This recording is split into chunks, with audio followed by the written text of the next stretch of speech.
Good morning, beautiful people. I hope you all are thriving, not just surviving. I apologize for being on way later than I normally want to, but nevertheless, I'm super glad that you are here. We're going to be talking everything about what this Iran peace deal has to offer. It is really just a framework of a deal. So please don't get your hopes up. This has happened so many times.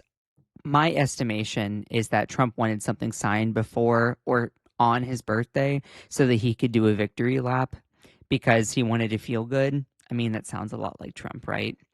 So we'll be talking about that, and we'll be talking about the UFC fight and the whole birthday bash, everything that whole ordeal had to offer, as words, as well as Donald Trump apparently purchasing a whole bunch of stocks in the parent company of the UFC. That's a huge conflict of interest because our president hasn't even divested from his own businesses. Yet this is just now normalized. Yeah, he's in a role of public service, more like in a role of public profit, the way that he does it. We'll also be talking about the recent projects that Trump has undertaken with the Lincoln Reflecting Pool, and we'll be talking about the Kennedy Center a little bit. So please make sure to send some likes. You all may have noticed, but I have gone back to the vertical setup. And I decided to go back to the vertical setup for a couple reasons. Number one is that the lives got a lot more reach, and I really like when the lives are much more vibrant. And number two is I didn't really see a huge change on the way that my videos were then being, I don't know, they weren't getting as much reach with the horizontal as I anticipated. So I said, you know what? Just because that's the way that everyone else does it doesn't mean that that's the way I have to do it. And after talking with some good friends and kind of getting the insight of what other people had to say, I think going back vertical is the move. So, anyway, those are just a couple announcements. We have a lot to get to this morning. Akicha, good morning. How's everyone doing? So, we have a lot to talk about today, and I am super, super excited to be here. Good morning, Ashbali. Ashbali. Ashabali. Ashy, good morning. Hold on. Let me put out a good morning message in the chat here. Good morning. That's not how we spell morning, Scott. Beautiful people. Please make sure to send some likes and support the stream. That's not how we spell support. The stream. Also, oh crap, hold on. I wanted to try and do like a space, like, geez Louise. All right, hold on. Let's try this again. Stand by. Good morning, beautiful people. Please make sure to send some likes to support this stream. Also, do you think this framework of a peace deal will hold? That's not how we spell that. Yes or no? All right.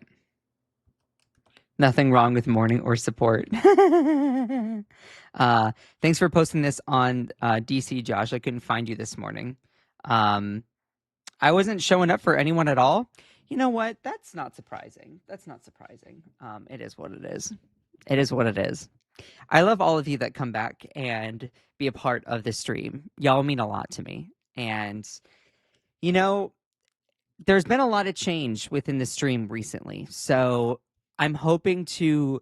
I think I've been going through this phase where I'm trying to explore all these different ways to do it. I'm trying to find my miracle success formula so that as soon as I find that, I can just dive right in and just go for it. That's been kind of the vision. And I think this is going to be the best formula we have, along with at some point I have downloaded an extension. I have to activate it so that I also go live on TikTok at the same time. Let me tell you, there is so much complexity. There's so much complexity in streaming. It's wild. You have to turn on and basically finagle and figure out every tiny little thing. And for anyone that streams, they are way smarter than you might anticipate. So that means for all these far right wing propagandic people, I mean, maybe they have someone figure it out for them. I'm a one person, shindig, so I don't know, but it's crazy. So I appreciate every single one of you. Um, Maybe it's your reading, not his selling. I have no idea what that person's trying to say. Nevertheless, I appreciate every single one of you. Give me a second here. Hold on. We have 89 people in here. Y'all are awesome. See, yeah, the lives when I was doing them horizontally just didn't get very much reach. And I was like, why is this the case? Why is this the case? But it's because when people are scrolling on the shorts feed, the live streams will pop up. So that's why I went back. Anyway, excuse me. All right, let's get into this here, shall we? I appreciate every single one of you. I see a whole bunch of fun people in the chat here, so y'all are awesome. If you are new here, or if you haven't been here for a long time, please say hello and where you're tuning in from. And if you are drinking a morning beverage, I have coffee over here. But also, I really am interested in the chat. Maybe I should launch a poll here, actually. Let's do a poll here. Do you think this framework of a peace deal will hold? Yes or no? Let's see. All right. I'm launching the poll here, so please make sure to put in your thoughts. There's not a correct answer. This is just truly what do you all think? So, and I'm not asking what you're hoping for. I'm asking what you think will happen. Of course, we all want peace, but do we think it's going to happen? Let me know. Okay, so let me go ahead and clip the start recording button so I can post this later as a video. I've been posting a lot of videos, like content-wise, from the live streams, and the reason why I decided to go back vertical was I'm like, okay, I want to kind of shift to posting a lot more videos now, and the reason why is because the live stream, not everyone's always here during the live stream, and my videos are a great way to then keep the spirit of what we're trying to do, enacting critical thinking and spreading love, peace, and empathy and everything like that alive. And the tough part is, my horizontal videos, even though it showed up on people's For You pages, it just wasn't getting as much reach as I initially thought. And that was kind of shocking to me. Nevertheless, that's why we decided to go back this way. Now, when I post videos, what's going to suck is the thumbnails are not going to show up, and it's going to be a really janky looking video cover. Nevertheless, at some point, we'll just have to figure that out. But anyway, I appreciate every single one of you. You all are amazing. Thank you all for being here. Let me make sure to give myself a little bit more. Okay. We are back on the vertical setup here, so that y'all are amazing. Okay, I think we are fully ready for everything here. I think we're fully ready. I might move this little subscribe thing over here and make it a little bit bigger. That way people can read the chats coming in. So, anyway. All right, let's officially get started here, shall we? All right. So, apparently the United States and Iran have reached a framework of a peace deal that has yet to be signed, according to the mediator Pakistan, and it will be signed on Friday in Switzerland. Nevertheless, this is not a full peace deal. The text has not also been made public, so we have no idea what is in the peace deal. This is a framework of a peace deal to start beginning a negotiation phase of 60 days in order to negotiate a full ceasefire and a full End of hostilities. Now, Israel has also not agreed to this, which has been a big hindrance because Israel right now has been bombing Lebanon because there is a group in Lebanon in the southern part of the country, which for some geography, Lebanon is Israel's northern neighbor. And Israel really doesn't like this group, Hezbollah. Hezbollah is an Iranian group that operates in southern Lebanon.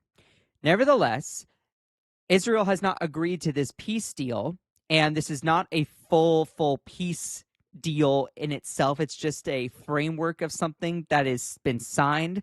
My speculation was that Trump really wanted something signed by his birthday so he could do a victory lap in order to restore or give American people the confidence. But when you look into the full framework of this, like, okay, it's just the framework of a deal. Who knows if that's going to hold? So that's why I also put in the chat here, if you're watching this during when I'm live, do you think this peace deal will hold? I'm not asking if you want it to hold. Of course, we all want peace. We all want peace. I'm asking, do you think it will? Please let me know in the chat below. Nevertheless, Trump decided to take a victory lap on his Truth Social, nevertheless, and we're going to talk about it here. Trump declares peace deal with Iran. Let the oil flow. Let the oil flow. That's been his main priority, from my understanding, is always just about trying to get oil. That's why we're in the Middle East. It's always about the oil.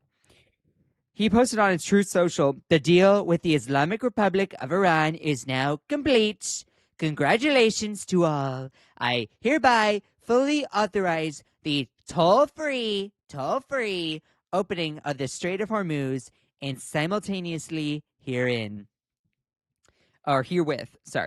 So President Trump on Sunday afternoon announced the deal to end the war with Iran was now complete, 106 days after the United States launched Operation Epic Fury and unalived Iranian Supreme Leader Ali Khamenei in joint strikes with Israel. The president was in a celebratory mood in his fairly brief Truth Social post. I'm surprised it was that short, honestly, about the finalized deal. Trump said it was time to let the oil flow now that the U.S. would lift its naval blockade on the Strait of Hormuz. Here is Trump's full post. Why can't I not see it? Oh. Hello? Hold on. Let me refresh the page. It does this thing. Hello? Give me a second. This was the full post here. So, and simultaneously herewith, authorize immediate removal of the United States naval blockade. Ships of the world, start your engines. Let the oil flow. Start your engines. It's very much giving RuPaul, like, all right, racers, start your engines. And may the best woman, or may the best drag queen win. All right. I wonder if Donald Trump watches RuPaul's Drag Race. Maybe he hate watches it. Anyway, the president then walked back part of the opening of the Strait of Hormuz and another 58. Oh my God! Wait, hold on, Scott. Let's English here, okay? The president then walked back the part about the opening of the Strait of Hormuz in another post 58 minutes later. Oh, of course he did. I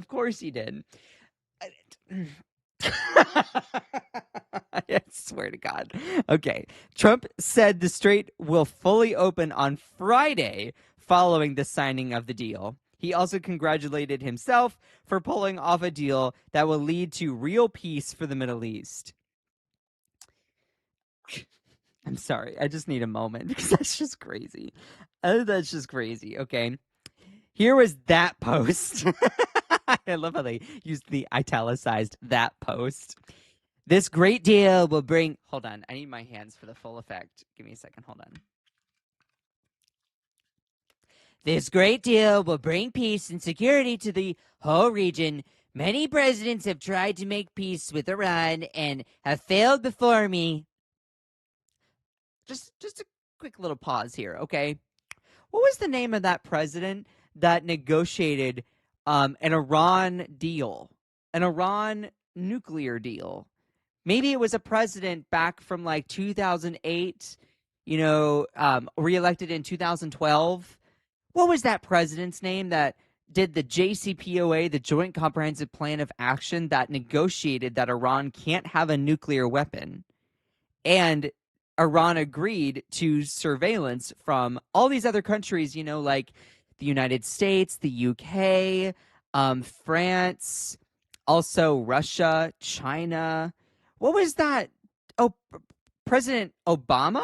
What? Oh, it was Obama. It was Obama that negotiated an Iran nuclear deal to stop Iran from having a nuclear weapon. Why was that not there? Why was that somehow? Did it just disappear? Did Obama get rid of it? I guess Obama got rid of it. It was a poorly negotiated deal, and Obama decided to get rid of it. No, it was Trump that ripped up the Obama Iran nuclear deal. So Trump got mad at the fact that Iran started developing a nuclear weapon after he ripped up the deal that was stopping Iran from having a nuclear weapon. Then Iran starts developing a nuclear weapon, apparently. There's mixed intelligence on that. Then he gets mad they start developing a nuclear weapon. And then he decides to bomb them to stop them from having a nuclear weapon. Meanwhile, so much chaos and crap happened in the aftermath because Trump can't make up his mind. Had we kept the JCPOA in place, this would have not happened. Gas prices would not be higher. You would have not had a huge global supply chain disaster because of a titty tantrum baby like Donald Trump. Anyway, so of course, the leaders in the region have, for the first time, found a president who can help them achieve real peace. Now, what's also funny, if you want some context here, Trump is using the line, and so have all of his MAGA sycophants, claiming that Obama paid millions of dollars to Iran to stop them from having a nuclear weapon, which that is the most absurd, bold-faced lie that you can ever think of. Okay? The JCPOA, the Obama-Iran nuclear deal, what it did was, in exchange for excessive surveillance from the United States, the UK, the United States, the UK, France, as well as China and Russia, and there's one other country, I think, maybe it was Japan, in order to then watch and make sure Iran doesn't develop a nuclear weapon, Iran had sanctions relief. Sanctions are like an economic penalty, so they lift sanctions. Sanctions are used as an economic tool to kind of, penalize countries for not having the best foreign policy. So it's not pallets of cash, which is what these MAGA mouth breathers continue to assess. Like, oh, Obama was giving Iran pallets of cash. It's like, no, it was not doing that at all. It's lifting sanctions, meaning that you're lifting an economic penalty. In order for Iran to want to do economic trade, they had to pay extra. So lifting the penalties isn't us giving them money. It's making them not pay us as much. Anyway, it was just so stupid. It's so stupid. Nevertheless, these MAGA people don't need evidence to believe what they want to believe. And it's scary. Anyway, so apparently Trump went on in a post 58 minutes later saying that the Strait of Hormuz was actually then not going to be quite open until Friday. Love that. Now, before I fully go on talking more about this whole situation, what I find also really fascinating here is the lead up to this whole situation. And right before I do that, let's look at some comments in here if I am missing anything. Someone says you're an idiot. Love that. Love those people. Trump is using this up and down cycle to get rich off of oil prices. Yeah. I mean, the thing is, he's constantly bragged about trying to get people rich, his friends in the Oval Office, by doing this kind of thing. Someone just says MAGA. Love that. Those who exchange their freedoms for security deserve neither. Obama unfroze billions of Iranian money. Let's see it on news in the UK where I'm from. Unfroze billions of Iranian money. Lifting sanctions is an economic tool that's used to reward countries for foreign policy. That's what that is. Also, you're wrong. It was pallets of cash because the cash was held by companies that had been sanctioned and the money was not theirs.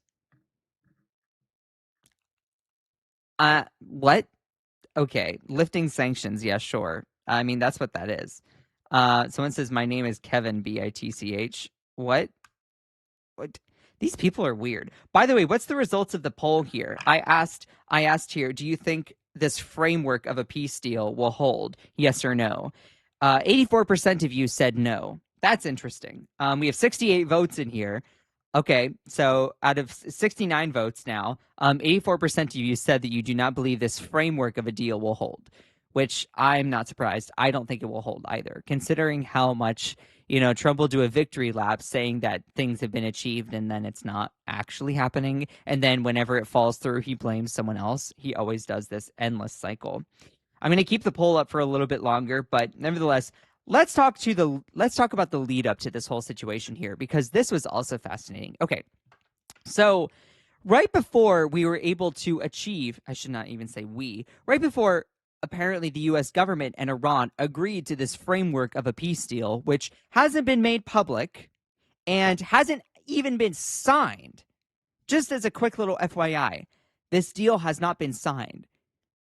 The mediator, Pakistan, a whole nother country, says, hey, we're actually going to be meeting in Switzerland on Friday to then sign the deal. So this is all a very preemptive celebration for something that hasn't actually even happened. This isn't a full peace deal. This is a framework of a deal to start a 60-day period to discuss peace negotiations.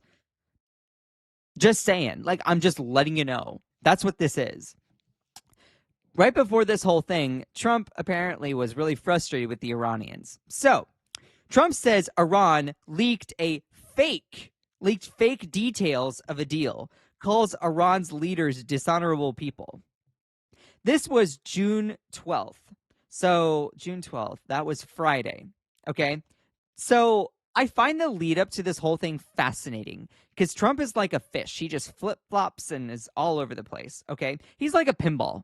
Trump is a lot like a pinball. Bing, bing, bing, bing, bing, bing, bing, bing, bing. It's crazy. So President Trump released a statement on social media on Friday morning saying the details Iranian state media leaked of a purported deal were fake news. The terms that are okay. Hold on.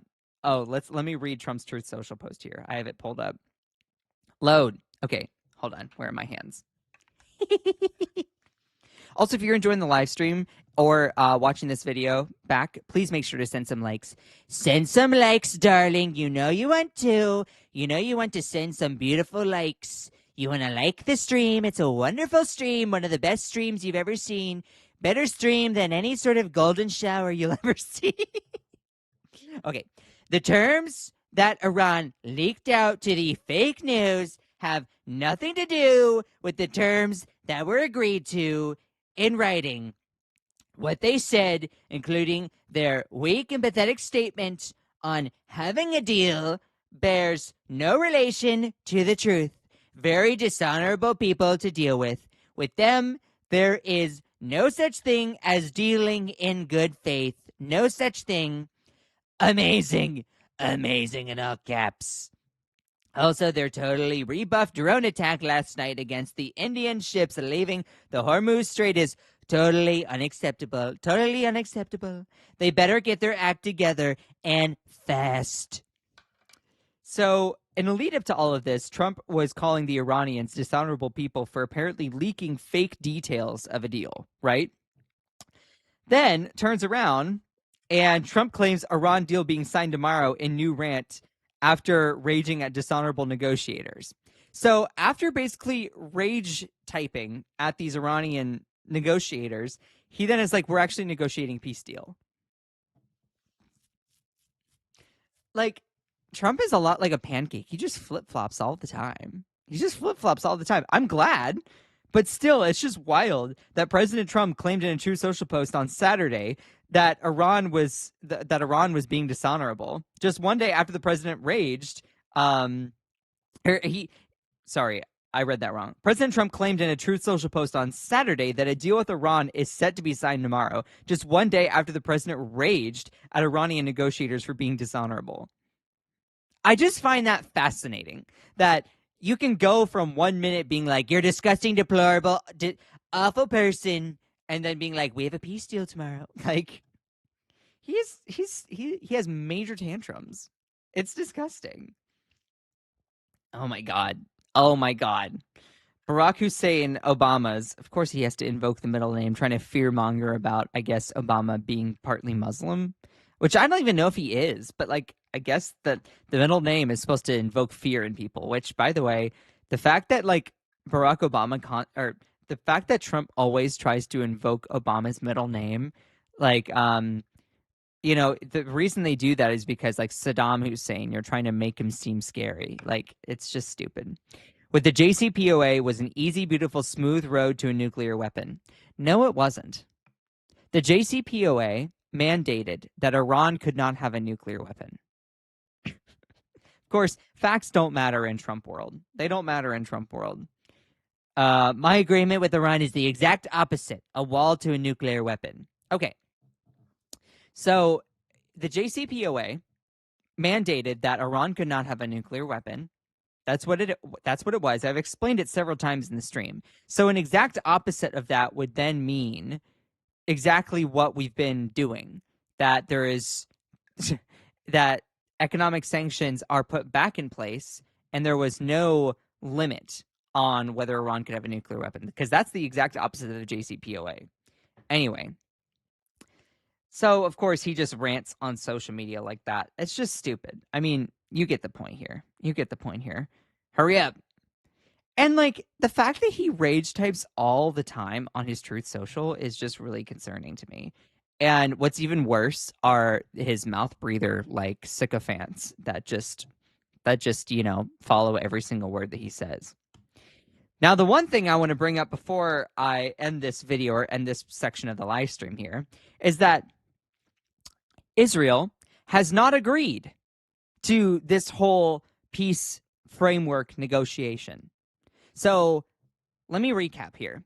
The United States and Iran have apparently negotiated the framework for a peace deal, not signed, because that is going to be on Friday of this week. So Trump is doing a victory lap on his 80th birthday yesterday. He's old. And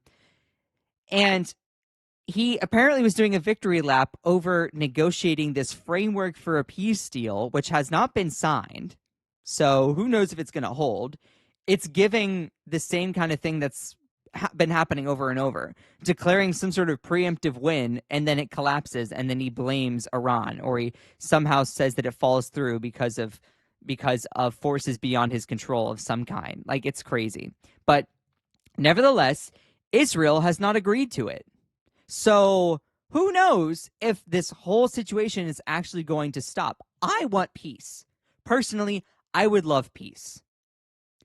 Do I think it's going to happen? No. Evidently hoping to sabotage U.S.-Iran deal, Israel bombs Beirut. Iran's chief negotiator accused the Trump administration of giving the Israeli government a green light to continue attacking Lebanon and undermining diplomatic talks. Okay, I know I'm repeating myself, but let me give you a full overview, and let me give you an update around this whole thing. So again, the U.S. and Iran, and I wrote this down here, the U.S. and Iran agreed to a framework to end the war. This is not a peace deal, and it has not been signed. Mediator Pakistan had mentioned that it will be signed on Friday in Switzerland. So it hasn't been signed yet. Meanwhile, the text has not been yet published, so we have no idea what the terms are to this framework of a deal. What this also does is there will be a 60-day period for more talks to negotiate peace.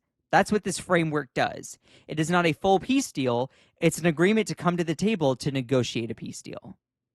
Let me make that very clear.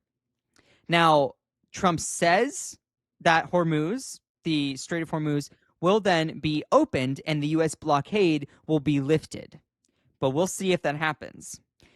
And also, whether Iran will receive sanctions or have those sanctions lifted is uncertain. J.D. Vance, our vice president, had also said that I'm not going to say that everybody is going to be singing Kumbaya tomorrow. It's going to take a little bit of time to learn the ways of peace. That was what our vice president said. And if implemented, the region will return to its status quo, meaning that nothing had then been achieved in this whole situation. like it would just go back to normal. So it would be an end of hostilities, but there's no agreement or we know of that says that Iran can't have a nuclear weapon. Now here's my vision here.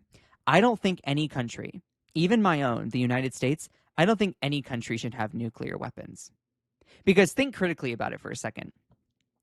Why is it that we, the United States, feel like we can browbeat Iran or any country to being like, you can't have a nuclear weapon? Which I would agree, Iran shouldn't have, or I would say it's a bad idea for them to have a nuclear weapon. But then our criticisms, our browbeating just reeks of hypocrisy, because Iran will be like, okay, why do you get to have one then? You know what I mean? It's like, why do we get to mandate other countries follow rules which we ourselves don't follow? And this is why people don't view us as seriously anymore. This is why people don't take our democracy seriously, our republic seriously. Because we project freedom and rights and all of these things. Meanwhile, we are just cloaking ourselves in this idea of freedom and rights and democracy, but instead using that as an excuse to control other people and other countries. So it's rich of us to then mandate other countries can't have a nuclear weapon, which for our safety of our citizens, yeah, sure. I think that's a great plan. But my question is, okay, well, what makes us so superior that we get to mandate rules for everyone else, but we ourselves don't follow those rules? You know, if you're going to project a set of rules onto someone else, you should follow them yourself. So you're like, okay, Scott, what are you saying?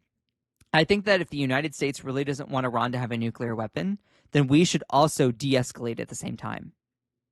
Is that crazy? Is that a horrible idea?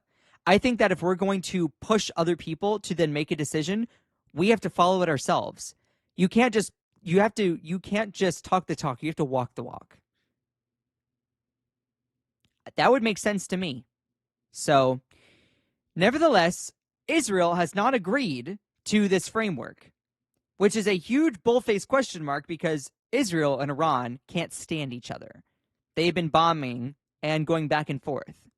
And the reason why Lebanon is also involved in this is because there's an Iranian-backed group that operates in southern Lebanon called Hezbollah. And right now, Israel continues to try and decimate Hezbollah. So, as an update, the U.S. President Donald Trump, Iran's you know what? Hold on. Pause. As an update, U.S. President Donald Trump, Pakistan's prime minister, and the Iranian foreign ministry said Sunday the U.S. and Iran have reached an agreement on a framework to end the war that Trump launched in late February. Iran's deputy foreign minister, Kazim, I don't even know how to pronounce that, said the terms of the deal would be made public after the memorandum of understanding is signed on Friday in Switzerland. Pakistani Prime Minister Sharif wrote on social media that both sides had declared the immediate and permanent termination of military operations on all fronts, including in Lebanon. Now, the memorandum of understanding is expected to extend the current ceasefire agreement by 60 days. And that the start of the 60-day negotiations will be contingent on the U.S. lifting its naval blockade on Iranian ports, ending the state of war and military operation, and releasing Iranians' frozen funds. So, all this being said, we are not sure. Apparently, it's possible that Israel does not want this to go through because they want to continue bombing Iran. They want to decimate them. So, you know, it's a lot like a hornet's nest. When Donald Trump kicks the hornet's nest, which is Iran, the hornets get to decide when it's over. The same with Israel. You know, you try to go defy Israel, Israel gets to decide when it's over. Anyway, Trump says, let's not blow it. Trump condemns Israel's strike on Beirut, said all sides should stand down ahead of the potential peace deal.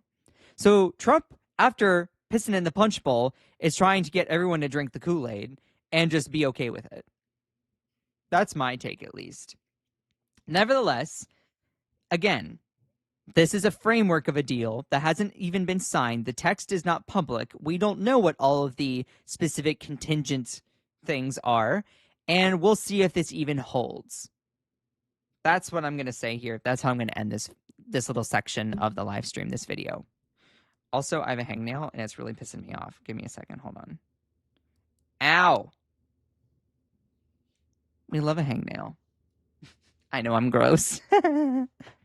So the full results of the poll are in, and 82% of you said no on do you think this framework of a deal will hold? Yes or no?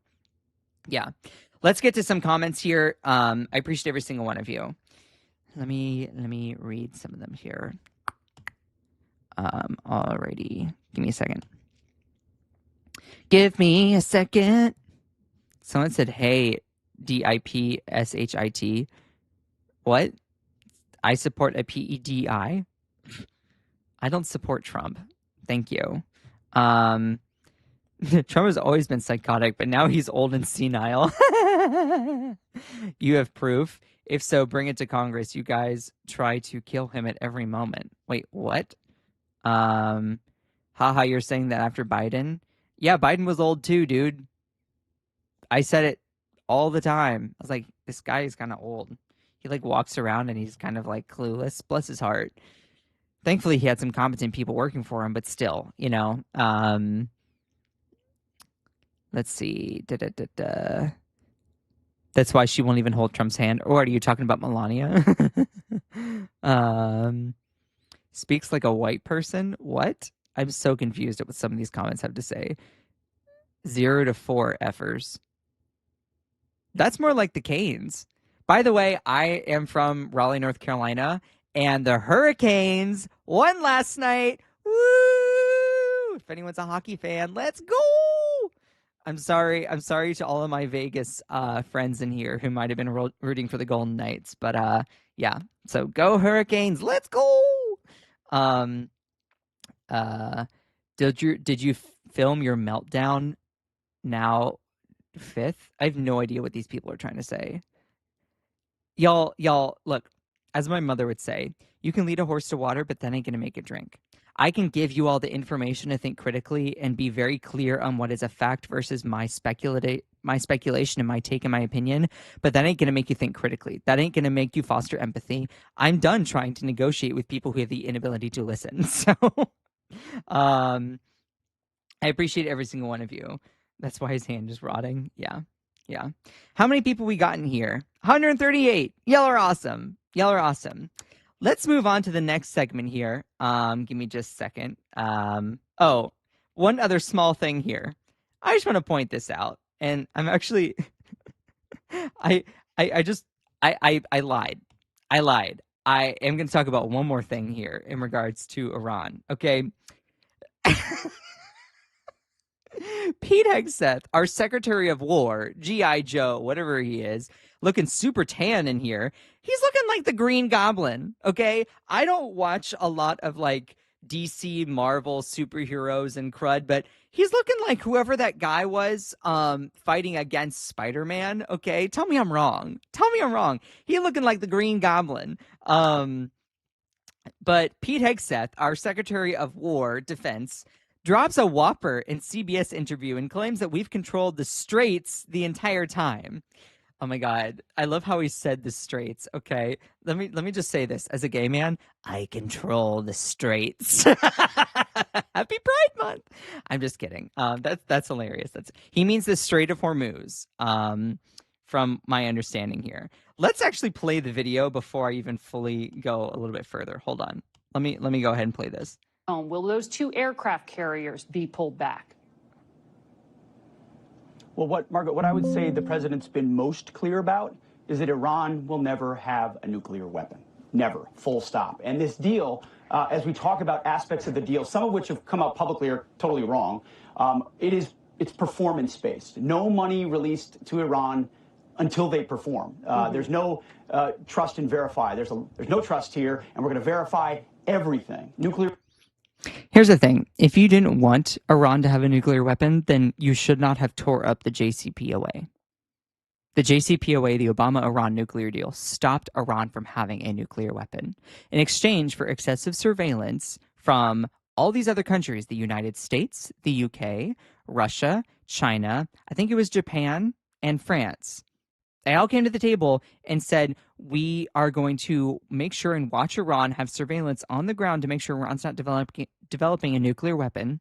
In exchange, Iran has their sanctions released. Sanctions are economic penalties imposed on a country for unfavorable foreign policy actions. So you didn't want Iran to have a nuclear weapon, then you should have kept the deal that was already in place. Period. End of story. Who tore up that deal? Donald Trump tore up that deal and then got mad that Iran started developing a nuclear weapon. It's like, you tore up the deal that stopped them from doing that. Then you get mad that they start doing that, and then you bomb them because you got mad about it. So it's Donald Trump's own incompetence just full out for everyone to see. Nevertheless, what is it? Out of suit Green Goblin over here looking wild, okay? And of course, lying. Nuclear material will be destroyed and removed. The nuclear program will be dismantled. The straits will be open, no tolling. This is not the JCPOA was a path to a bomb. What this deal will be a wall to a bomb. And that was the objective from the beginning, very clear from the beginning. So as far as our military posture, we'll maintain what we need to. The blockade has been a devastating success for us and impact on the Iranians. So think of this chain of events militarily, just for a second. You had 45 days of overwhelming combat, which Iran could not manage, and their Navy's gone, Air Force gone, air defenses. Then it led to a blockade, which was impenetrable now for a couple of months. And then you had the underground Project Freedom, which allowed now 125 million barrels of oil to transit the straits, showing that we control the straits. And then we did 2 more days of bombing because they weren't really coming to the table. So it's been military pressure and strength from President Trump that's compelled Iran to this deal. So we control the Strait of Hormuz. Then why is oil so expensive? Why has gasoline gone up? Has this been a plot by the United States government to then price gouge Americans for gas? And the Strait of Hormuz also was open before the war. So was this all for the United States to apparently control the Strait of Hormuz, when in reality, Iran was holding it hostage, leading to oil prices skyrocketing? Oil used in the manufacturing of gas. So when you use an ounce of critical thinking, it completely decimates what this propagandist is saying. Which will be performance-based when it's signed shortly. Right, but we're not at that deal yet. We're not even at the memorandum. That's what we're waiting on being signed today. The U.S. and Israeli militaries, no doubt, did devastate the conventional military, as you are arguing there. But the IRGC terrorist-controlled regime, they control this country. They would be pocketing the financial benefits of being able to sell the oil if the blockade ends, as you just indicated. They didn't capitulate. They're negotiating. So how do you reassure allies who are in the region and say they still feel they are at risk? Are you keeping the force posture in place through the 60 days of negotiations and beyond? Oh, we'll make sure the military option is there. And that's the big difference between this and JCPOA and the way Obama did it. Obama, they begged Iran for a deal, and we bombed Iran and then put in a blockade and then ran ships through and then have restarted when necessary to ensure that they come to the table for a great deal. So our military posture will be whatever it needs to be to ensure they're compelled over. Also, I'm sorry. As a quick little thing, I'm just watching this guy. He is definitely on something. He is definitely on something. Just watching and listening to him, dude, he's on some crazy substances. It's giving trust me, bro politics. He's like, just trust me, bro. This is going to be fantastic. It's going to be great. You have no idea what you're talking about. And actually, it's going to be one of the best things that you've ever seen before. And actually, this is what it is, actually. You know, and let me tell you, because this is the most important thing that you're ever going to learn about. And this is actually, we've been doing this the whole time, and it's been fantastic. And it's actually been one of the best things you've ever, like,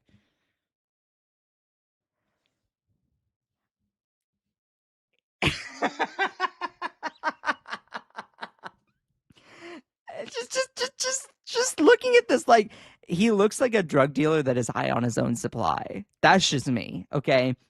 And everything that he's saying that is coming out of his mouth is just such a bold-faced lie. But they do it. This has been a strategy of the Trump administration. You say such bold-faced, like, just not accurate at all, just lies, just straight up lies. But you say it with such certainty that you manufacture doubt.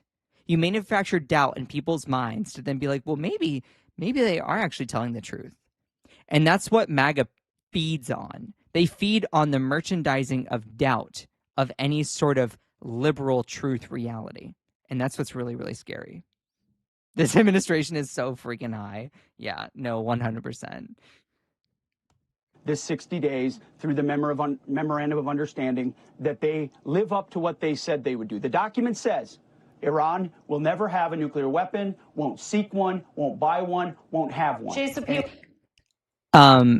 What's also interesting is we don't know whether that's true or not, because the text on what they have yet to sign for this 60-day memorandum of understanding, which they are already preemptively calling a peace deal, is not been made yet public. So we're supposed to just take his word for it, that that's what it's supposed to do. I'm sorry. Do you want to take this man's word? Do you want to take this man's word? Taking the word of this administration has gotten us to where we are now. That's for your decision to make. I don't think we should trust this guy. In 60 days, there'll be negotiations to make... As Margaret Brennan said, and just to be very clear, she's like, yeah, the JCPOA said that too. So why'd you tear that one up? That final. But they didn't have the threat of military force the way that we do, that Iran respects in a very way that their regime is more devastated than it's ever been in its 47 years. And that's why they're at the table. So the huge difference is we did this from a position of strength. President Trump led with military might. That military might will stay as long as necessary. You know, if the blockade comes off, then you pull back and you allow shipping to flow, just like Iran needs to allow shipping to go through the straits. But we can snap that blockade back at any point, and they can't do anything about it. And Iran knows that, and that's why we have the leverage in these talks, and we hope they'll go well. We really do. Well, He's insane. He's clearly insane. He's lying, and he's high off of his own supply. Just saying. He's just like... I understand it. The first part of this deal would involve the clearing and reopening of the Strait of Hormuz. How quickly will the U.S. blockade on Iran end? How quickly will they be able to sell their oil? Immediately is what the president has said, and that'll be our expectation of the Iranians. Is that so? It's tomorrow, not us that you'll end the blockade if they sign it today. The problem here. So when it's performance based, Margaret. So we're not going. Unlike Obama, President Trump is smart about these things. He's not going to just give it away. So ultimately, the blockade will stay as the strait opens, and then the blockade will open, and then the straits open, and if that takes 30 days to fully mature or 2 weeks to fully mature, but it will start immediately, as the president has said. And by the way, I think your viewers need to remember, Project Freedom never stopped, and we've run 125 million barrels of oil through the straits, and Iran couldn't do anything about it. How many ships from Iran have transited our blockade? Zero. We have controlled the straits this entire time. Right, this you're going to negotiate with them to immediately and gradually. Reopen it. So, okay. Here's the thing. He says we've controlled the straits the entire time. It's been the gay agenda. I'm just kidding. If we've controlled the Strait of Hormuz the entire time, then why is oil so expensive? Was that the Trump administration, G.I. Joe here, drug dealer high off of his own supply, was that his own strategy the entire time? Like, okay, if we've controlled the straits the entire time, then why is oil so expensive? Huh? Why was it that if we've controlled the straits the entire time, why was Donald Trump ranting about the Strait of Hormuz being closed? Why was Trump ranting about the Iranian military holding the Strait of Hormuz hostage? If we controlled the straits the entire time, then what was the whole problem of this situation? Why was it necessary for us to then go through and bomb them? What if we control the straits the entire time, then what was the purpose of us bombing Iran? Genuinely. These people are crazy. These people are crazy. They contradict themselves. Like, they're going to pull a muscle with the amount of stretching they got to do to try and justify the already contradicted statement they made 20 seconds before. It's anyway, it's just crazy. It's just crazy. Now, of course, we want there to be a peace deal, and as a quick little informative segment part, I can't English. Hold on, let me take a sip of coffee. Let me give you a quick little tidbit of the update here, okay? So Iran and the United States have apparently negotiated a 60-day memorandum for a framework of a peace deal. The United States and Iran have not achieved a peace deal. They have both agreed to the signing of a memorandum of understanding to then begin a 60-day period to discuss a permanent end to the war. That's what this whole thing is. This is not we have negotiated a peace deal. Why is my hair looking crazy? This is a 60-day. This is like a 60-day period to then negotiate peace. It's a framework. As Trump would then phrase it, it's concepts of a deal. It's concepts of a deal. So this memorandum of understanding, which begins the 60-day process, is set to be signed in Switzerland on Friday, according to mediator Pakistan. The text has not been made public. It has not been published anywhere. So we're supposed to just take what G.I. Joe says as finalized, as word, as gospel, which I'm sorry, but I'm not going to do that. I don't, like, do you trust that man? Trust me, bro, politics is not the best. What we also know is Israel, at this point, has not agreed to this whole thing. So who knows if this is going to immediately fall through. Israel hasn't agreed to it, and they continue to then bomb Hezbollah in the southern part of Lebanon. So we'll see where this goes. Nevertheless, our own Vice President, J.D. Vance, at one point said, I'm not going to say everybody will be singing Kumbaya tomorrow. It's going to take a little bit of time to learn the ways of peace.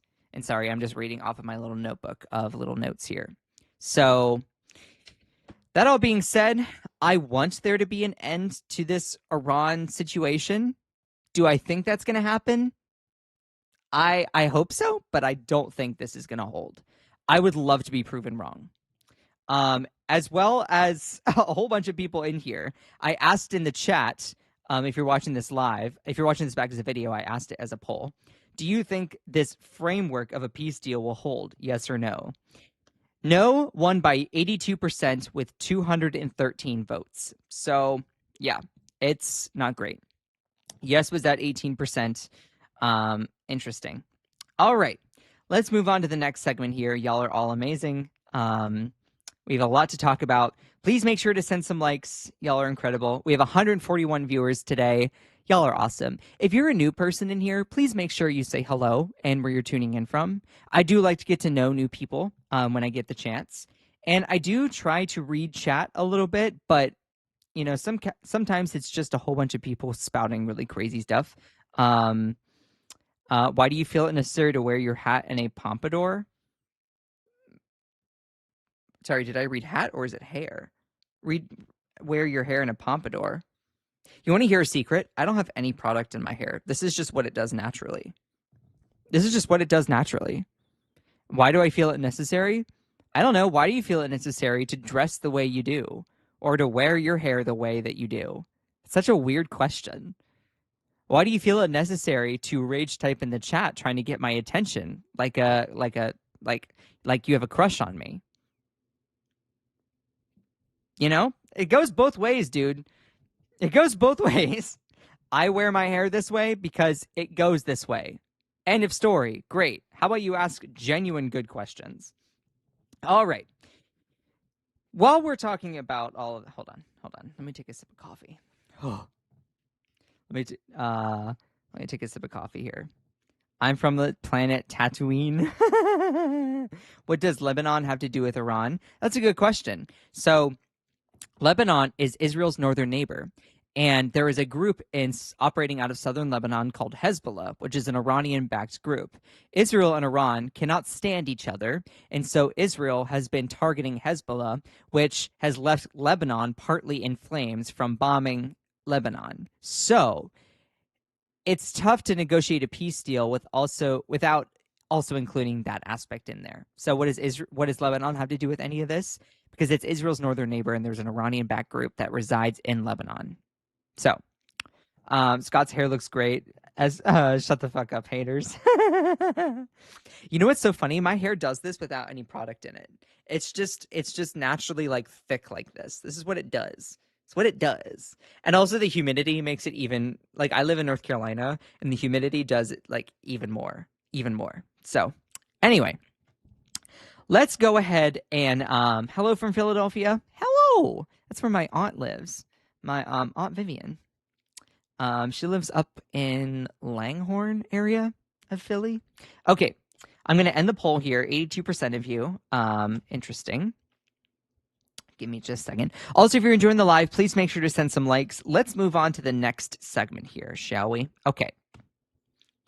Now, I'm going to be looking and reading and absorbing all of this in real time. So you're about to get my genuine reactions here, okay? So, yes, I know, I'm starting with a Fox News article. The reason why is because I'm going to talk about the UFC fight for Trump's birthday bash, turning 80 years old. I figured that Fox News is going to have all the juicy details about how patriotic and amazing and outstanding and fantastic and incredible this whole event was. And so I figured that I would start with this. I would love for them not to have any of this crud up here, but nevertheless, let's talk about Trump's UFC fight extravaganza, eleganza extravaganza extraordinaire, that was on the lawn of the United States, using taxpayer dollars, might I add, to throw this bash, which it used to be a huge concert. It was going to be a Freedom 250 concert featuring a whole bunch of artists, including Martina McBride, Bret Michaels was going to be a part of it, the Commodores were going to be a part of it, and you had several different other musical acts that dropped out. And a whole bunch of people were like, yeah, I don't want to be a part of this. And then Trump had to pivot from a concert to then doing just a UFC fight. So anyway, Trump marks 80th birthday with patriotic UFC Freedom 250 spectacle on the White House lawn. The $60 million event featured Blue Angels flyovers, 1,200 active duty service members, and 2 championship bouts. All right. Oh my God, no buffering. I'm a United States Army veteran. When I lost my eyesight in Desert Storm, oh my gosh, I also lost my independence. The moment I put on I don't want to see this ad. Okay, you know what? That's fine. That's fine. You know what? We're just not going to watch. I'll just read it out here. Fox News has so many like jumpy little articles and crud and ads and crap. Okay, President Trump marked his 80th birthday. He's an old geezer, just as old as Joe Biden, may I point out. So everyone who is like raging about Biden being old, where are your criticisms now? Marked his 80th birthday Sunday night with a celebration on the South Lawn, where 14 fighters from around the world battered one another inside a wire mesh cage during a UFC Freedom 250 spectacle. I will still forever remember Trump's birthday military parade. Honestly,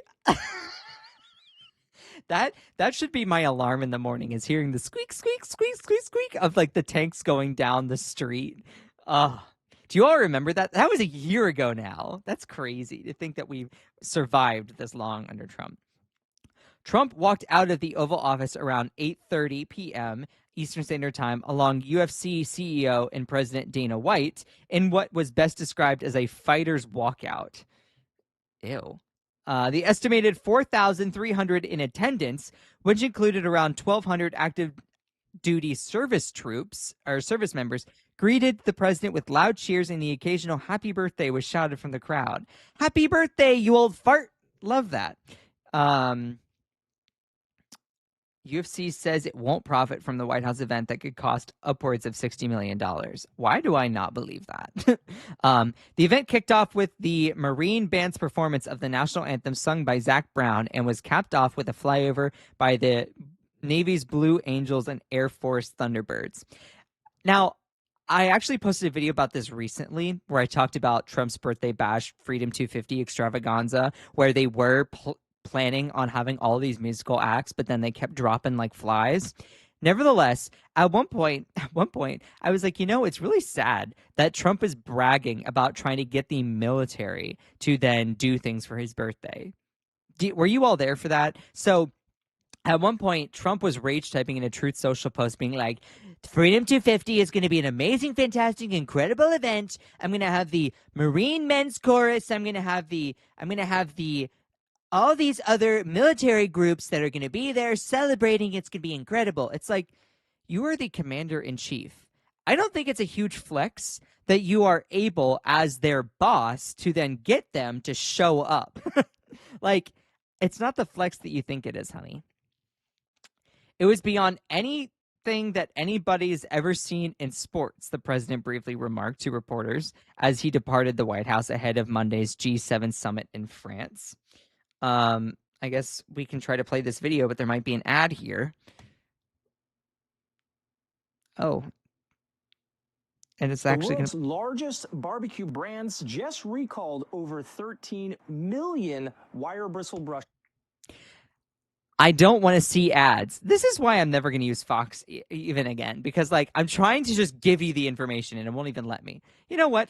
Screw it. I'm going to go to my next one. NBC. I wonder if NBC is just going to be as bad. Okay, so that's a picture from the fight here. You got spiky hair dude against almost bald dude. Okay. Fight. So Trump flyovers and bloody fights. What it was inside of the UFC Freedom 250. More than 4,000 spectators made up of Trump officials, VIPs like Mark Zuckerberg, and active military members were on the south lawn of the White House for Sunday night's event.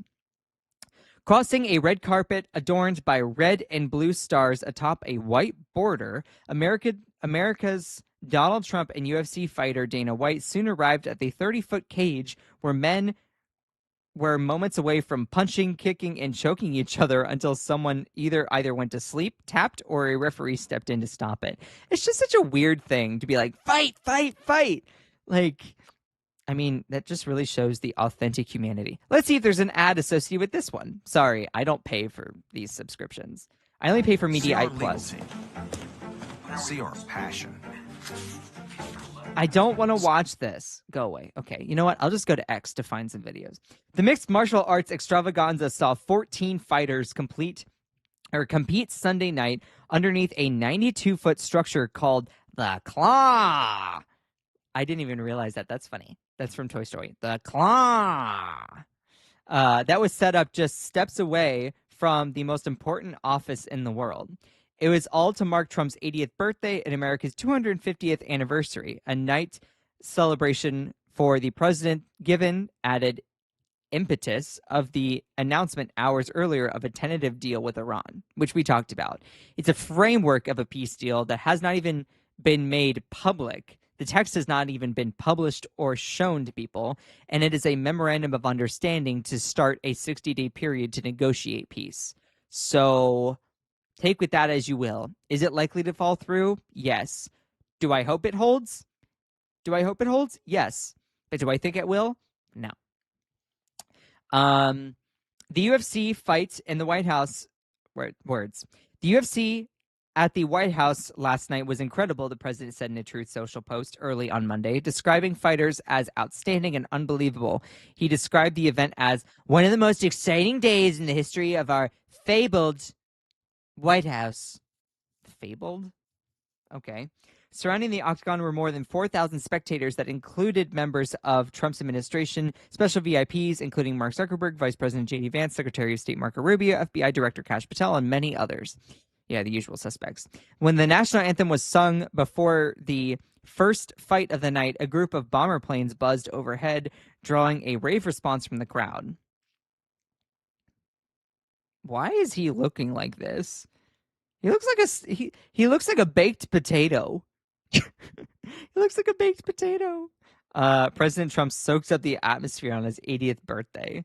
After Diego Lopez brutally kicked out Steve Garcia following a back-and-forth slugfest, Lopez put on his trademark cowboy hat and hopped up on the ring to celebrate with the crowd. He beat his chest a few feet above Trump, who smiled and applauded.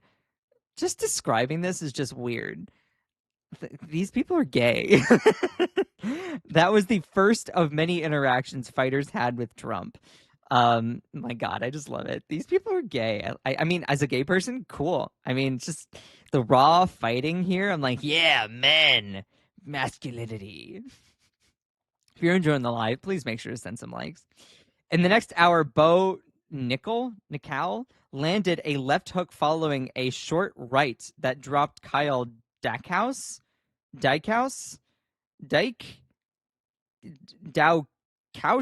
I'm sorry, I can't English. It is my first language. To the mat midway through round one. He jumped on his opponent and continued to rain down blows before the referee put a stop to the fight. This is like what? This is like reading a fan fiction. Immediately after he hopped the cage and went to see Trump, they shook hands and exchanged words while Trump's hair flew in the air as the winds picked up. Oh my God, it's like a romantic novel. His hair just flipped up in the wind, and it was marvelous. You could see he had an orange glow, like an Oompa Loompa. He was baked like a Lay's baked potato chip, and it was incredible. He had the nacho cheese flavoring that was decadent, finger-licking good. Like... He then put a white hat on to keep everything intact. Yeah, he wanted to contain his ramen noodle hair for the rest of the night. Mauricio Ruffy, Sean O'Malley, and Josh Hockett, who drew a mixture of laughs and scoffs in the crowd, invoking an unfolded right-wing conspiracy theory that former First Lady Michelle Obama is a man. This is all that MAGA is. This is all that MAGA is. They literally will just spout a whole bunch of crap that is like not found in anything. You know what? I bet if Michelle Obama were to show her hoo-ha, they still wouldn't believe it. Also, no one should have to prove their gender or their what parts they got down there anyway. But yet the fact that they're like, Michelle Obama's a man. Okay, and what does that have to do with anything? Like these people are weird. These people are weird. It's cringy and weird. Same people who are obsessed with trans people. It's like, what do you got down there? It's like, why? Are you curious? You have a crush? Does it make your loins slick? Like, geez Louise. Ouch. This man, like, look at his face. Look at his face. For a second, I read this as limp tortilla. Ilya Tapuria with a bloodied face during the title fight against Justin Gaeth. Okay. Yeah. Wow. I'm not going to continue reading any of this. Let's actually just go to X and let's see what we can find. Let's see what we can find here. Trump UFC fight. Let's see what we can find.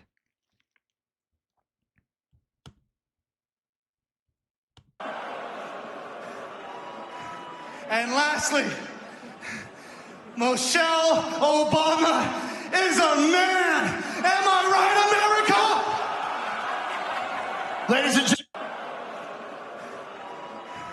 And lastly, Michelle Obama is a man. Am I right, America? Ladies and gentlemen. Is this what winning looks like? Is America winning yet? Have we achieved victory now that we have a super hyped up, hormonal, weird looking dude after fighting with a lion tattoo on his chest, okay, wearing some sort of headband, or not head, wearing some sort of I guess that's like, I don't even know. Just bandana cap. Is this what winning looks like, America? Have you owned the libs? Okay, great. That's amazing. Does this tangibly just benefit anyone in America? Like, have people now achieved lower prices for prescription drugs? Have we been given lower prices for housing? Have we even achieved actual peace in Iran? What does this do to help the American people? What does this man in this moment do to help the American people? Spouting crazed, weird lies and obsessive things about Michelle Obama, an irrelevant figure at this point. Like, what is this what are we doing? God, this is all the right wing is. They're a cult of personality that spout unfounded, crazy things. Let's look at the comments here because I'm like, what is this? Good news is this racist DOUCH will be paid in Trump's shitcoin. That's funny. The White House has become a stage for conspiracies. Yeah. Conspiracy sponsors and culture war grifters. The world isn't watching this admiration anymore. It's watching in disbelief. Yeah, 100%. I'm like, what is going on here?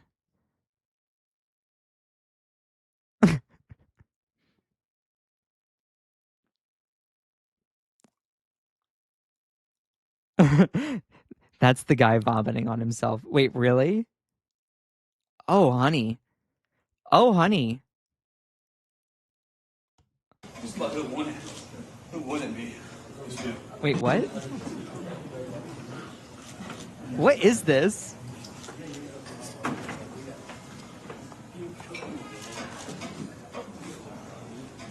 So what? Maybe I was drinking last night.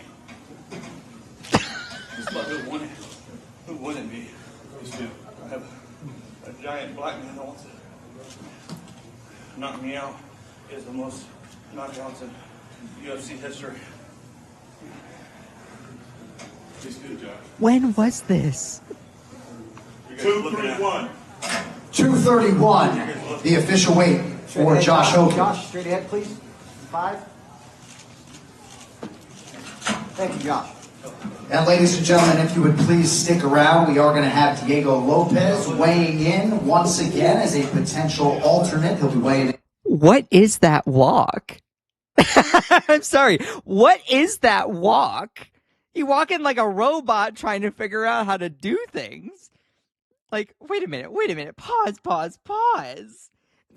The man is like standing there. He's on absolute, who knows? He's on so many different substances. But I love the, I'm going to give him credit. I kind of love the like, so what if I was drinking last night? Imagine going to work and being like that, be like, so what if I was? Like, so what if I was? What are you going to do? I cannot believe. When was this?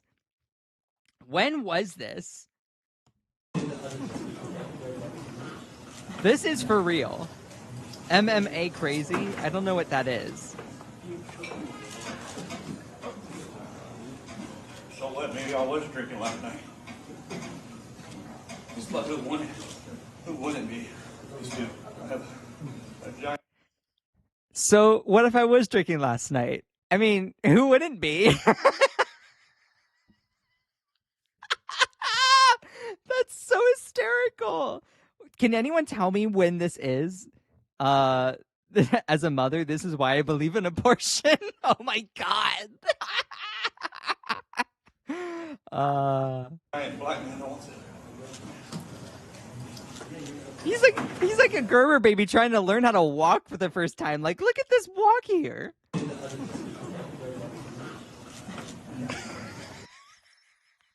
Maybe aliens do exist. They inhabited this body and they're like, okay, how do I move this leg here? All right, how do I move this foot here?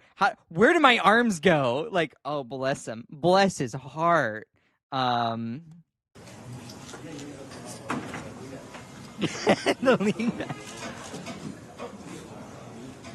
So what? Maybe I was drinking last night. But who wouldn't? Who wouldn't be?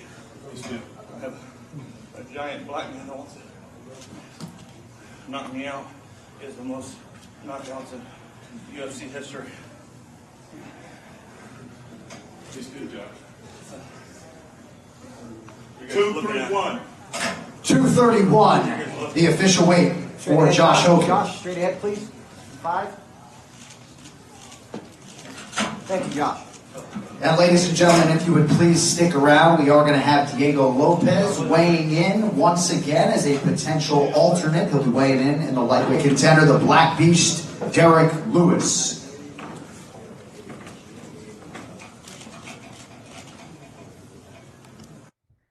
I wonder what the comments are on this. Thanks, Secretary Rubio thinks this is great. In fact, Secretary Rubio compared the UFC to the Apollo 11 moonland. I cannot English. I'm sorry. I'm shocked after watching that. Secretary Rubio thinks this is great. In fact, Secretary of State Marco Rubio, compared the UFC to the Apollo 11 moon landing. What a bunch of sick degenerates in the White House and friends are. Just nasty. Hockett also stuffed his crotch because he feels he's lacking in the mail package department. Wait, really? Yeah, these people are gay. He looks brain damaged and like he doesn't even realize he was puking bile. Yeah. Yeah. Oh my god, this is embarrassing. Time to hang up the gloves. A brain dead a-hole. Yeah. That's the don't soil myself staggering. Yeah, no, seriously. Not David from Schitt's Creek face. Sobriety test flunked. Oh my god.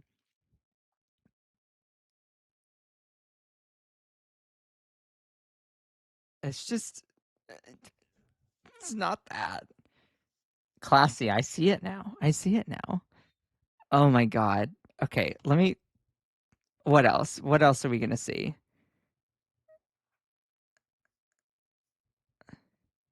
Of course, he's like Michelle Obama as a man. Like, I genuinely, I'm like, what is going on here? Okay, hold on. Oh my god, wait, really? Did Trump fall asleep? Hold on.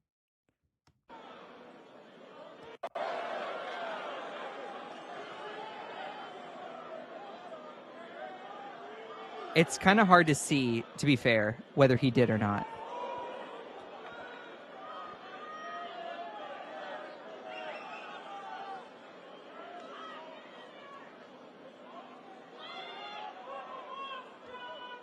Sorry, I was trying to make it bigger so I could see.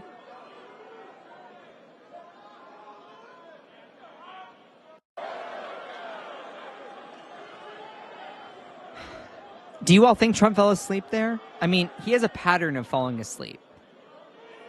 Yet he has the audacity to call his opponent Sleepy Joe. Do you all think he fell asleep there? I don't know. I'm looking at this and I'm like,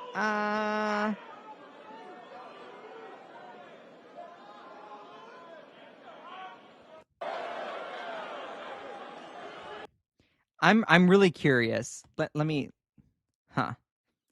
Do not wake him up. Weekend at Bernie's. That's like being a guest of honor at your own party and deciding the most exciting thing about it is to take a nap. Grok, is this what high energy leadership looks like? Oh my god, and Grok answered. From this clip, he does appear to have his eyes closed for stretches. At 80, during a long event, after a busy day, that's pretty normal human behavior, rather than some shocking failure of high energy. Oh my god, Grok, not coming out here trying to like justify and defend Donald Trump. Jeez Louise. Of course, Grok is, owned and maintained by our world's first trillionaire, Elon Musk, who cuts food aid for, in USAID for other countries, but yet continues to profit. Love that man. No, disgusting. Hate him. He's gross. Okay. Leadership isn't measured by never looking tired. It's measured by the decisions made when awake. But he's not awake, dude. My God. My God. Show replies. Grok, you're speaking too broadly and expressing an opinion in the form of a platitude. Some 80-year-olds are spry, and sometimes the best decisions happen when you sleep on it. Refers to when after you've had a good night's sleep, not nodding off in public when you're called commander-in-chief. Grok said, point noted on precision. Many 80-year-olds maintain strong energy and sharpness. Variation is real. The clip shows an extended eye closure during a lengthy evening UFC event on the White House lawn after a full day. Fatigue in that setting is common human behavior at any age, not automatic proof of incapacity. Oh my God. Leadership is judged by the decisions and results when it matters, not perpetual public alertness. The sleep on it phrase refers to be rested, deliberate judgment, distinct from brief public dozing. Context of a celebratory gathering versus active duty is relevant. Oh my God. Grok is so cooked. OMG, Grok, quit your DJT handy. We get it. Elon would like you to think you wouldn't be as nice as what? OMG, Grok, quit your DJT handy. We get it. Elon, you would think you wouldn't be as nice as mean as DJT had it been you. I have no idea what that's supposed to be. I'm so confused. Time Magazine, sleepiest person of the year. Get that dementia-ridden child molester out of office, out of the White House, please. Sign sane Americans.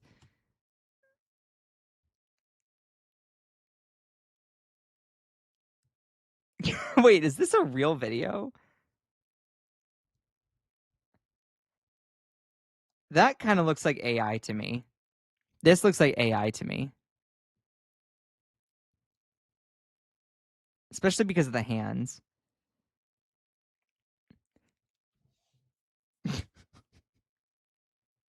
Wait, shut up, really?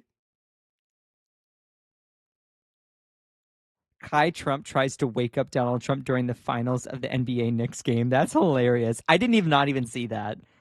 That's astounding. That's astounding. Who's the one behind Trump and why is she taking a selfie, touching Trump's hair and waking him up? Wait, really? Wait, really? Hold on.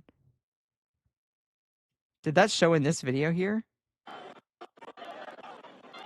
Yeah, that showed in this video here. Hold on. Watch. Watch.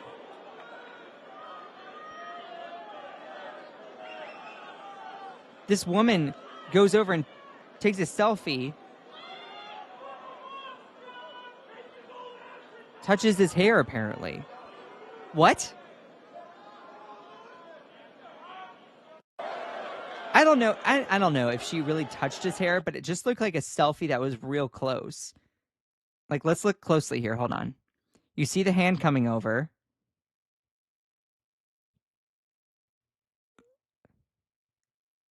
No, it's not that. I think this person was trying to take a selfie with this person, and it was near Donald Trump's head. I don't think she was trying to touch his hair. No. She did. Maybe she did. Maybe that was, like, the idea, but, like, that's weird. That's weird. She didn't take a silly. She didn't take a selfie silly. She took a picture, duh. But, yeah, it looked like she was posing for it, though. Didn't she? To me, it looks like a selfie. See? She's posing with this person. She has her phone in her hand. So she's trying to, like, take a picture. She didn't deliberately go out and, like, maybe touch a little bit of it. Maybe a little bit. What do you all think in the chat here? Am I off base? The other person didn't move. Let's put it up for a poll here. Hold on. Did she touch Trump's hair? Or was she taking a selfie? I'm curious. Touch Trump's hair? Just taking a selfie.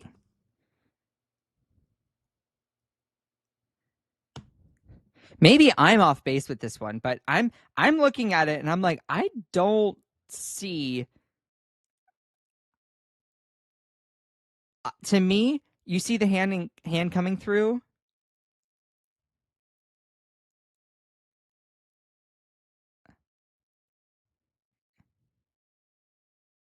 Does she go back to touch his hair at any point?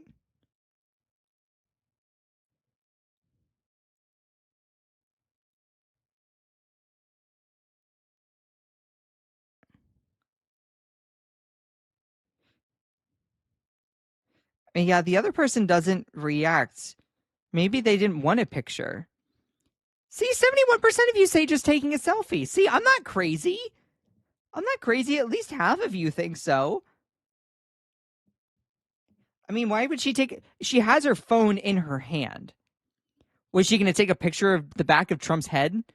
Is there a bald spot back there? Maybe she's giving us evidence that he's wearing a toupee.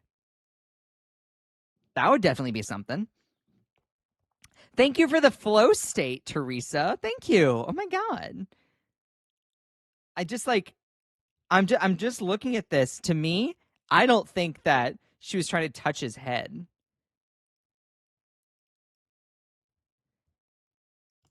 It looks like there's some debate in the chat here though. Or something on his hand. She can't get a picture of him from that angle. Yeah, well, she can. It's just going to be the back of his head.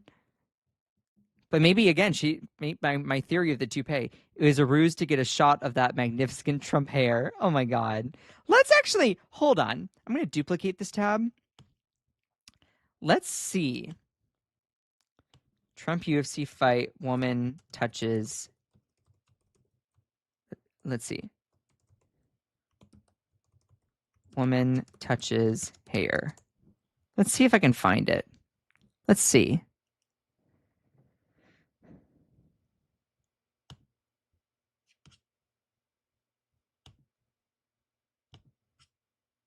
Yeah, well, he looks like he's asleep. Yep. Yeah, he definitely looks like he's asleep.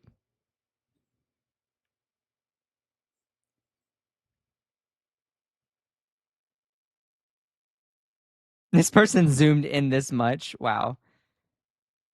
Yeah, this is disgusting. I mean, I already showed that, but still. Oh! Jeez.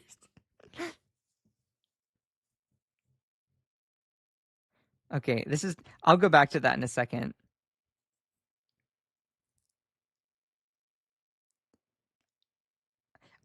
I don't know. Okay. So, again, let's fully flush it out. Do I think that the woman touched his hair? She's clearly has her phone in her hand. Clearly is using it to take a picture. She may or may not be taking a selfie. She might be taking a picture of the back of his head. Maybe trying to touch it using like, oh, I have my phone in my hand pretending to take a picture just so I can touch his hair. Sure, maybe that is possible.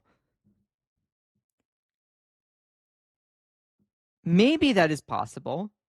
Yeah, we'll talk about that, not you, in just a second.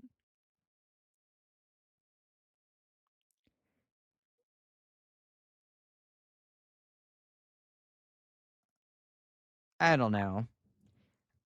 Regardless, maybe it was a bit of both. Who knows? I think she was just taking a picture. But it's weird. It's weird that... Yeah, it's weird. Okay. But yes, to go back to this, for those people, to go back to this here.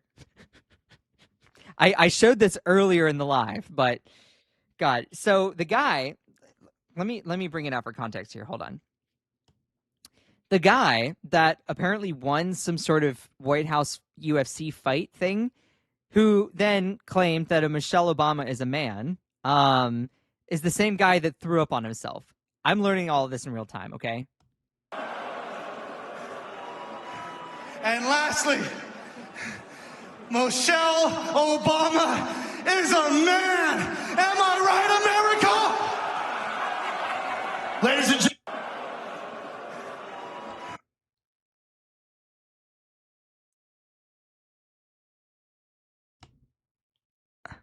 Like, what? What does this do? You know what would be really hilarious is if Michelle Obama were to personally walk up there and just like then show what she's got on TV. Like, be like, does this look like a man to you? Something you're never gonna have? Also, like, what is the point of this? It's just so stupid. It's so stupid. This is the same guy who earlier on was doing this. Okay? Josh Hogan. Hold on. Josh Hogan.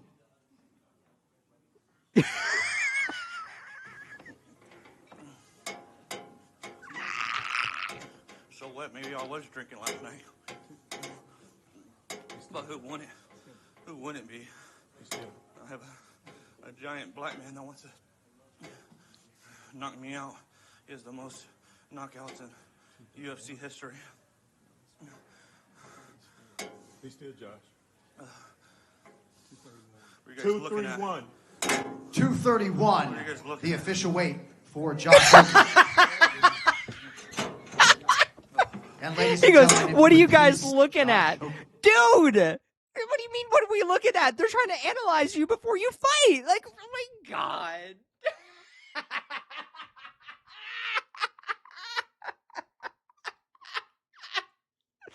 Oh, this guy.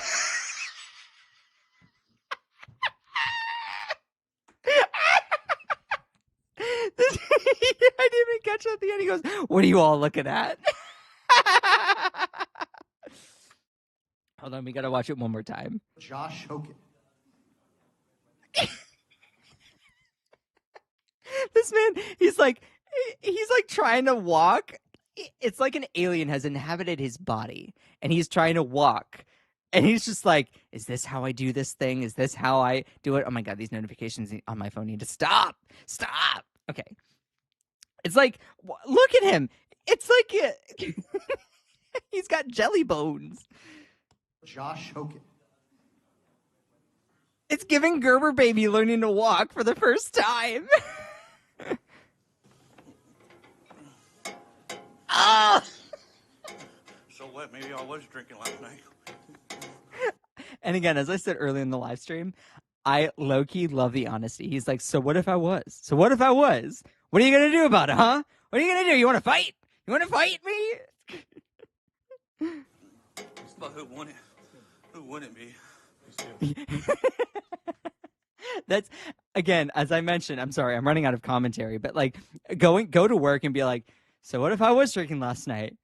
Who wouldn't be? Who wouldn't be? You know, it's just one of those things. You just got to do what you got to do. I have a giant black man that wants to knock me out. He has the most knockouts in UFC history. Be still, Josh. 231. I love that. What are you guys looking at? You! We're looking at you! We're looking at you for various reasons. Thrown up on yourself, which is disgusting. And then also they got to analyze you before you fight. I mean, I swear. Oh, okay. Well, where were we? On another side note, right before I end this segment of the live stream, which I know this video I'm going to have to edit down because it's gone for 37 minutes. So I'm going to have to edit this down. But by the way, Trump's UFC fight was apparently pushed because there was a threat of inclement weather and ended up being delayed.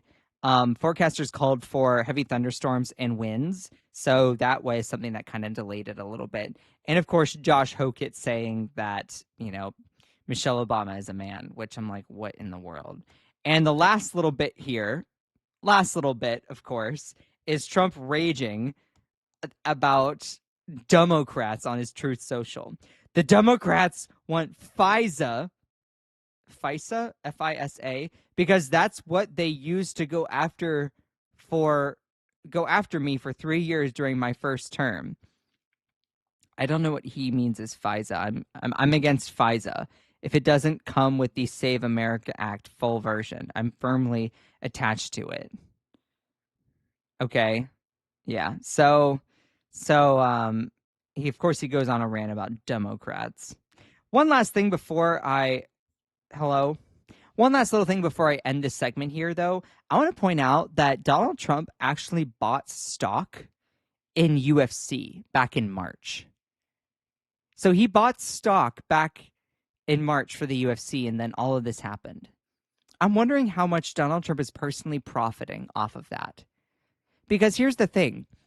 A lot like prediction markets, when you are privy to information and are able to make bets, make predictions, and participate in the stock market, and then you can yourself are in a position of power to actualize and bring about the outcome, that's a huge conflict of interest.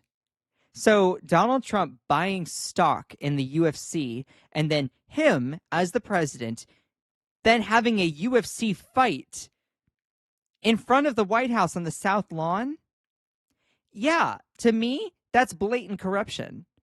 Because you're using your position as president to then do a massive UFC fight where you've purchased stock in the parent holding company for the UFC. So I'm just like, it's just blatant corruption to me. President Donald Trump bought stock in the UFC's parent company ahead of the planned fight on the White House lawn. This was a month ago. This was May. Last month, the president bought between 15,000 and 50,000. That's a big gap of stock on the TKO Group Holdings, Huffington Post reports, citing Trump's May 12th financial disclosures. With the planned Freedom 250 fight on June 14th, Trump's birthday and Flag Day, the company will get a ton of publicity and media attention, allowing the president to profit as TKO stock goes up. It's blatant corruption, y'all. Since announcing the fight last summer, Trump has gone out of his way to promote the fight. The event is a cash grab, even without Trump's stock buy, as sponsorship packages as the planned bouts are selling for as much as $1.5 million, and neither the White House nor the UFC has said where the money is going. Yeah, of course. Trump has been accused of manipulating markets on everything from the Iran war to his tariffs. It's no surprise that he's trying to find another way to make money off of the UFC fight, even though it's supposed to be a part of the country's 250th anniversary celebrations. One last little thing. I know I keep lying. This is the actual last little thing. The fact that Donald Trump has not divested from his own businesses, yet he's still president, is still one of the biggest parts of corruption in the Trump administration. Let me give you a for instance. So the fact that Donald Trump still is a real estate mogul, owns different golf courses and properties, and then goes and stays at those properties while he is president, conducting presidential business there, the fact that he hasn't divested from those means that whenever he goes and stays, brings staff, Secret Service to stay at that property, it is the government paying the Trump administration, the Trump organization, to be at that property, meaning that Donald Trump is siphoning money from our taxpayer dollars to his own Trump organization. That should be impeachable enough, just to me. The fact that Trump has not divested from his interests, he has put them in a revocable trust, is what it's called, meaning that he is still in charge of the Trump administration, the Trump organization, I should say. He's in charge of all of the Trump organization, still, instead of putting it into a blind trust. So he's still running all of the Trump businesses while president. It's just crazy. It's just crazy. Let's move on to the next little segment here. Please make sure to send some likes. I love all of you. Alrighty. Also, if you're new here and you have not subscribed, please do. there's a lot of people who watch the live streams who haven't subscribed. You know you want to be a part of this. I see you, hate watcher, that constantly is trying to rage type to get my attention because you secretly have a crush on me. I see you. I see you. Come on in. Subscribe and come hate on me every single day. That's great. Go for it. Go for it. You feed my algorithm. Feed my algorithm. Alrighty. Hold on. Let me take a sip of coffee before we get into this one.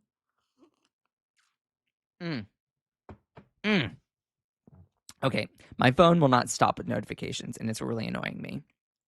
I'm just going to have to ignore it at this point. My hangnail is really gross. All right, do I need to read any chats here? LOL, look at Carter. He gave up his peanut farm. Yeah.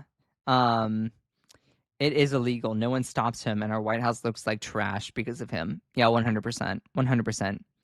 Trump has a son on Kalshi. Yeah, by the way, Donald Trump Jr. is an advisor to both Polymarket and Kalshi. He is like one of the lead advisors to these prediction markets. It is a national security threat to me. The fact that the son of the president is part of these prediction markets, which has not limited predictions based on and participation based on political happenings. Yeah, that's a whole thing. That's a whole thing. So, who are you talking to, David? Yeah, no, seriously. To everyone who has sent in little gifts, I really appreciate you all. Is that your real voice? Sounds made up. Yeah, this has been my real voice the entire time. This is my actual voice right here. It's my actual voice. Yeah, I've been just having a different voice for the purpose of this broadcast here. Yeah, you caught me. I admit to it. You know, guilty as charged. I have my hands up. You know, I've been faking a voice to get attention on the internet 100% when I do. I do it just because I want everyone to then hear me so that you all can, I guess, hate on me. Oh, y'all are weird. Weirdos. Yeah. Alrighty.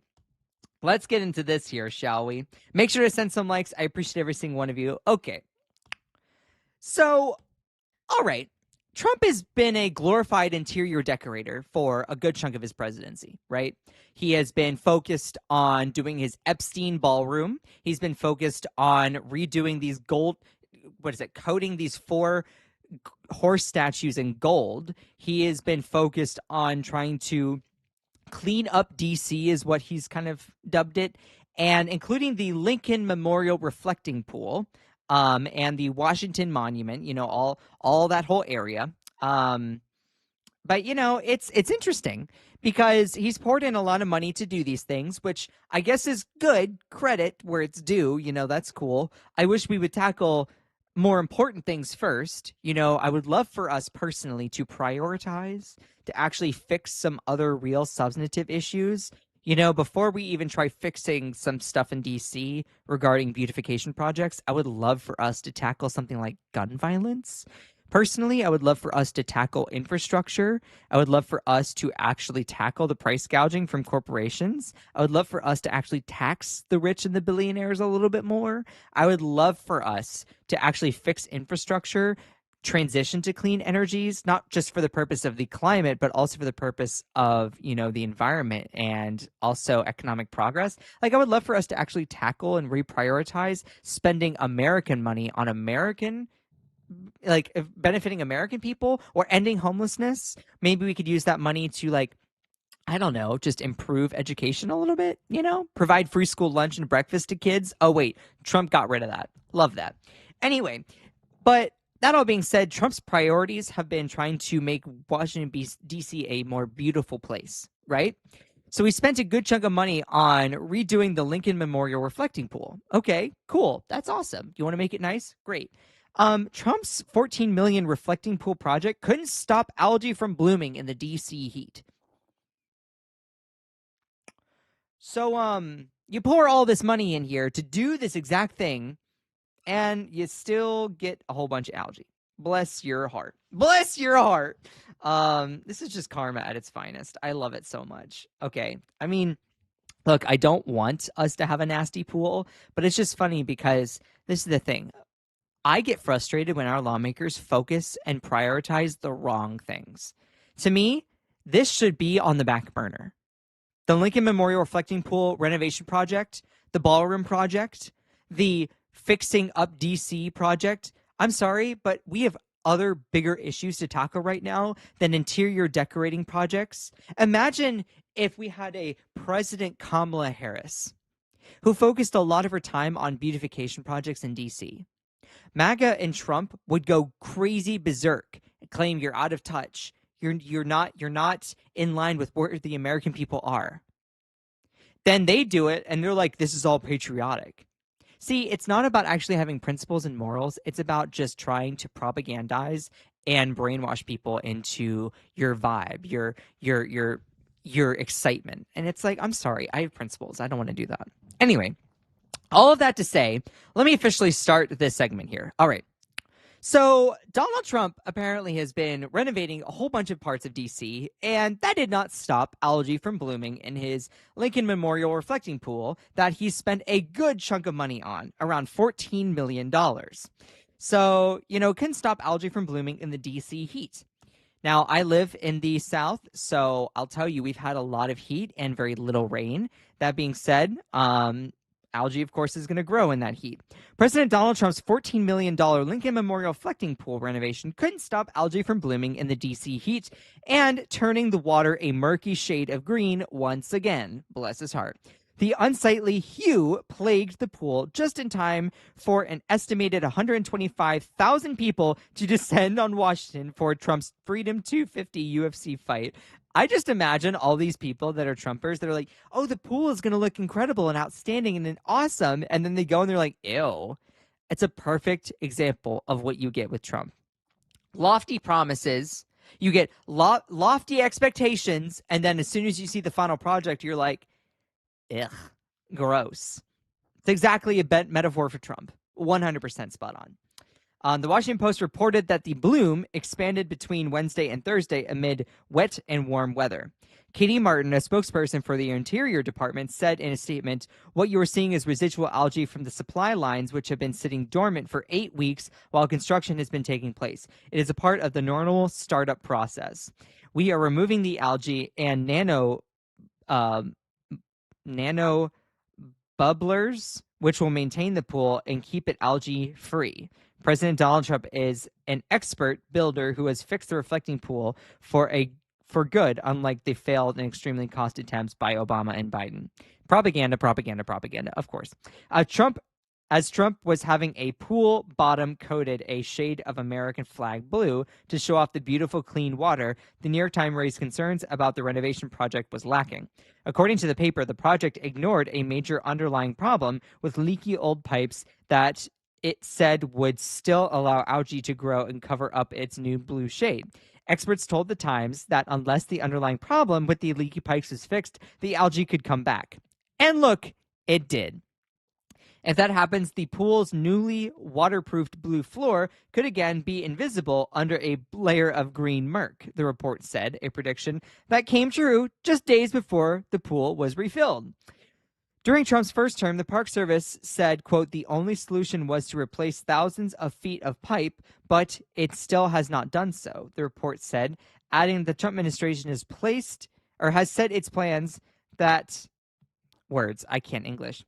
The Trump administration has said it plans to have that work begin in the fall, but has declined to give details. Okay, so apparently the Trump administration is planning on trying to replace those pipes. So that will actually fix the real problem. The administration has offered a no-bid contract to a Virginia company that hiked prices from $1.8 million to $13.1 million in an effort to finish the job before the country's birthday. Yeah, I'm not surprised. It's like the final price is closer to $14.2 million. To me, someone's pocketing that money. Okay, someone's pocketing that much money. That's crazy. That's just wild to me. I mean, bless their hearts. Bless their hearts. Let me. Jeez Louise, not that video again. Hold on. Trump algae bloom. All those ducks and geese pooping in there and stuff, and then the algae stuff builds up so quick. Ew. Especially on these hot and humid days, you guys. But I gotta tell This was June 14th. This was June 14th on Trump's birthday. This is what the pool looked like. Look at this. you, before this was done, it was so bad. It was so bad before this was done. It was not getting cleaned. They weren't cleaning it properly in the wintertime like they used to. And it was a toxic mess before. So they're gonna figure this out. Toxic mess before. It's still a toxic mess now, honey. Like, look at it. You're like, oh, this isn't as bad as it was. It looks pretty bad now, honey. But it looks beautiful with the reflection. Absolutely gorgeous. And it had to happen. It was leaking. All of that, the algae blooms and the goose poop and everything. It was leaking through the stones into the ground and then into the Potomac River eventually. So it had to be done. It absolutely had to be done. This video is old. You guys are seriously pathetic. It says June 14th here. What do you mean? It's posted on June 13th. It was posted June 13th. What do you mean this video is old? What do you people mean? Some algae, but I mean, like, I'm pretty sure the water was stagnant for a while, so I mean, obviously the people are trying to clean it up as quickly as they can before all the big events come, so it's really not that big a deal. I mean, I can definitely see the reflection, and it is a big improvement when I first came here, so I think it's great. I'd ask for my money back, because, I mean, it was supposed to look blue. It's pretty green right now, so I don't know. I'd ask for a refund or something. You know, I feel bad for, like I said, I feel bad for the poor guy over here with a broom who's trying to brush the entire, you know, reflecting pool back to the same color. It's one guy, and it's a big pool, so I don't know. I mean, one guy, and it's a $14.2 million project. Someone is pocketing that money. Someone is pocketing that money for sure. it needed some upkeep, but I don't know if it was worth, like, what was it, $16 million or whatever. I don't know. I'm not seeing much of a difference.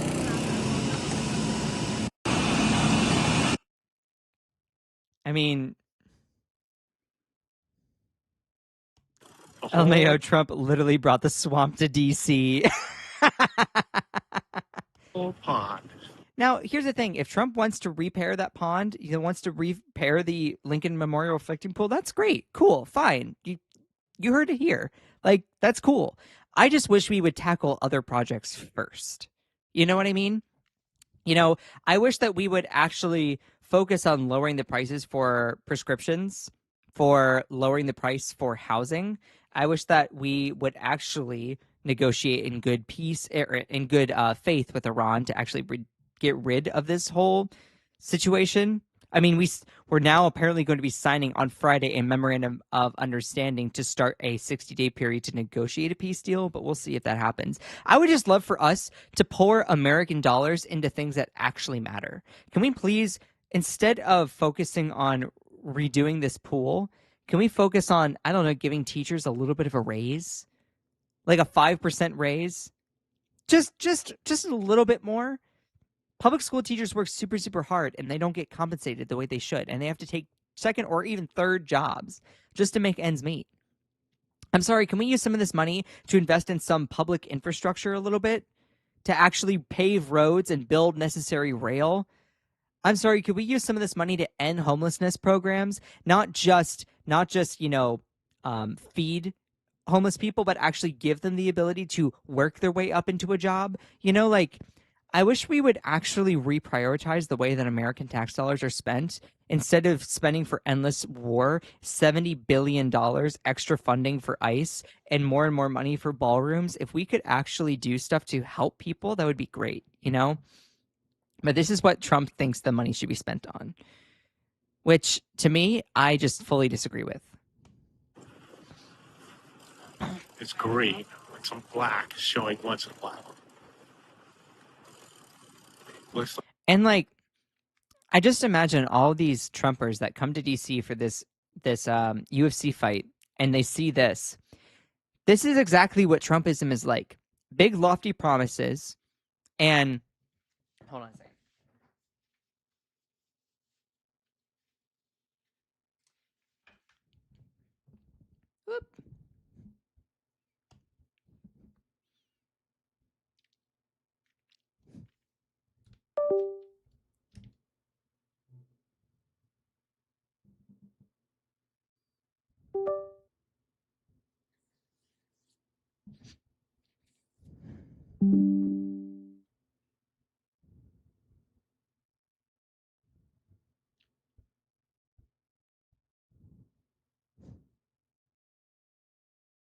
I don't know what happened there.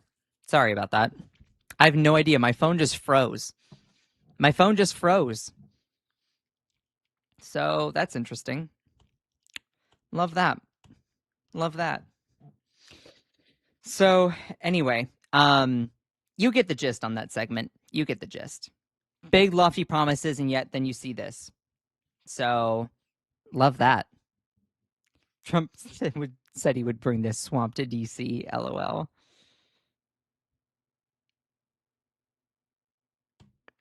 Yeah. Our pool has way more algae.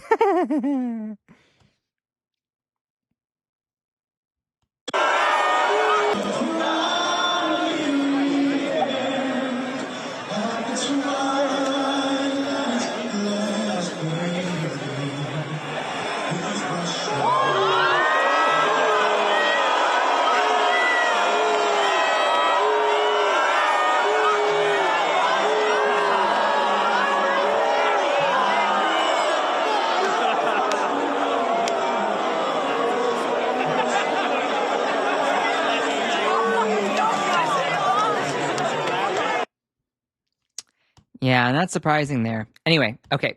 Let me get to the next segment here. I appreciate every single one of you. Okay. Let me get to the next segment here. Let me get rid of all of this. I can get rid of all of this. These are all tabs I have open from previous stories. So give me just a second.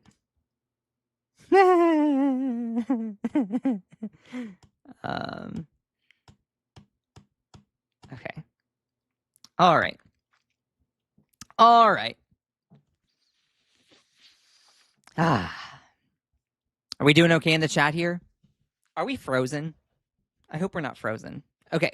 This is going to be the last segment that we have, and then I'm going to be done for the day. So I appreciate every single one of you. Let's finish off strong. Let's finish off strong. I love all of you. It's almost been 2 hours. Wow, that's impressive. Okay. We have 77 people in here. Y'all are awesome. Okay. Let's finish off super strong real quick. Here we go. So let me start recording here. There's so many things to juggle when you're doing a live stream and recording. It's a whole thing. You know, there's all these buttons you got to like figure out. Anyway, okay. This is the last story that I want to talk about today because I've not even seen this video all the way through. Nevertheless, I'm low-key kind of relishing in this moment because this is the kind of karma content that I need. You know, the fact that Donald Trump actively continues to try to destroy this country and enrich and reward himself, making a mockery of the American brand. And I just watch this and I just get satisfaction, you know. Watch the moment workers pry Trump's name off of the Kennedy Center behind a tarp by hand. Drive away when it's done.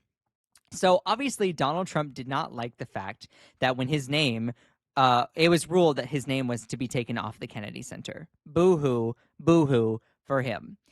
And he obviously gets super sensitive at the fact that that removal has been ordered by a judge.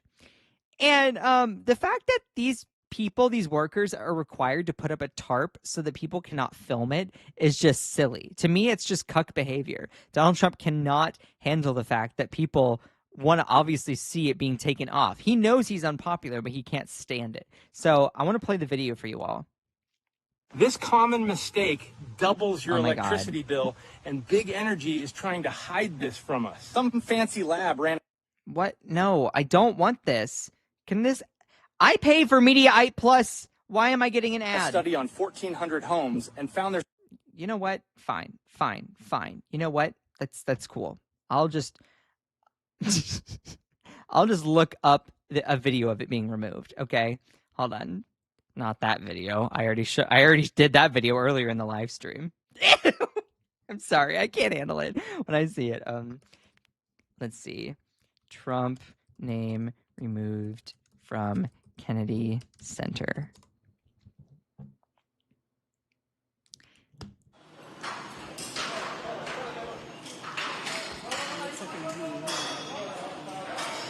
United States Congress, they are the only group that can make a change to the name.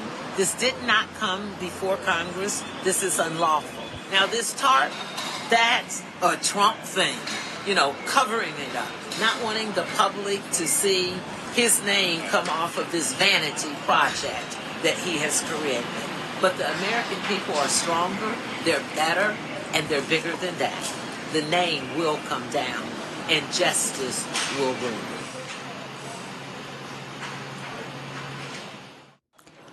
I love this for him. I love this for him.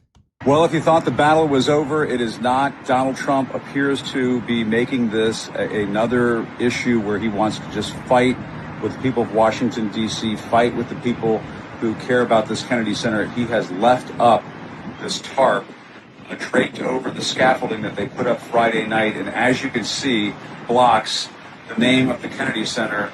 And so now this is a further desecration of the Center for the Performing Arts. The name of John F. Kennedy is obscured by this ridiculous tarp that Donald Trump has set up. And of course, you know, the question now remains, how long is this going to stay here? So he may be saying that he wants to just drag this out as he sulks over his name being removed from the Kennedy Center. Well, if you thought the battle was over. I don't know if this is purposeful that they've kept this up or they just haven't had someone to take it down. That is hilarious, though, if it has. Like, Trump is such, if that's the case, which that would be very likely for Trump to do, that he obviously doesn't want people to see that his name has been removed. God, he's such an incompetent little kid. He can't handle it.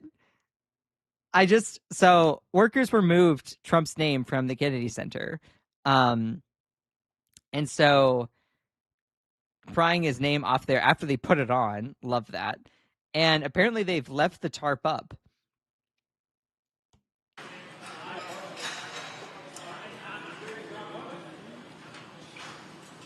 Love that. So, live stream cameras capture the moment when Donald Trump's name was pried off by hand off the Kennedy Center, and workers drove away after the last letter came down. After a bonkers last-ditch attempt at a stay of alphabetical execution, the removal of Trump's name was upheld in court and undertaken on Friday night into Saturday morning. Late into the night, a tarp was added to the scaffolding to cover up the action. Several outlets set up live streaming coverage of the event, including independent journalist Jim Acosta, who likened it to the Berlin Wall coming down. The cameras picked up some of the action behind the tarp, including the last letter being pried off. Workers then be seen loading up the detritus, scarfing down some pizza, and driving off with the tarp still up. LOL. Sarah Rumpf recaptured the saga thoroughly. Wow. That's just hilarious. That's just hilarious, you know?